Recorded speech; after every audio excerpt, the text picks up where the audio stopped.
চলছে গাড়ি ধোয়া মোছা। ঢাকা দক্ষিণের নতুন মেয়র সাইদ খোকন শপথ নেবার পর সরকারি এই গাড়িতে চড়বেন, তাই ব্যস্ত সিটি কর্পোরেশনের কর্মীরা।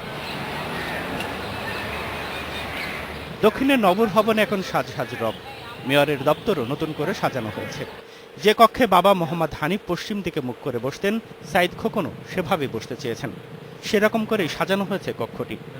নতুন মেয়রকে স্বাগত জানানোর কাজ শেষ বলে জানালেন প্রশাসক। যেদিন শপথ হয় অফিসিয়ালি সেদিন থেকে তিনি মেয়র হয়ে যান।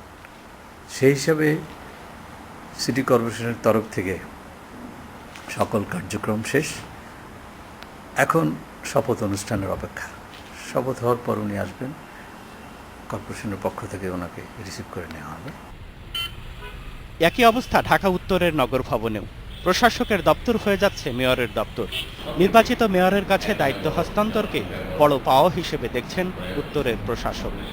আমি নিজেকে ভাগ্যবান মনে করছি যে আমি একজন নির্বাচিত মেয়রের কাছে দায়িত্ব নিতে সক্ষম হয়েছি। এটা আমার কাছে খুব আনন্দ লাগছে। ৮ বছরেরও বেশি সময় দায়িত্ব পালনের পর ২০১১ সালে যখন ঢাকা সিটি কর্পোরেশনকে দুই ভাগে ভাগ করা হয়, তখন কার্যকাল শেষ হয় তৎকালীন মেয়র সাদেক হোসেন খোকার।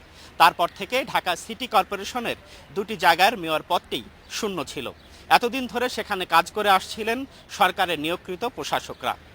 নতুন মেয়র নির্বাচনের শেষে শপথ গ্রহণের পর দায়িত্ব নেবেন দুই মেয়র, আর তার জন্য প্রস্তুত ঢাকার এই দুটি সিটি কর্পোরেশন। সুজন মেহেদি, ইন্ডিপেন্ডেন্ট নিউজ, ঢাকা।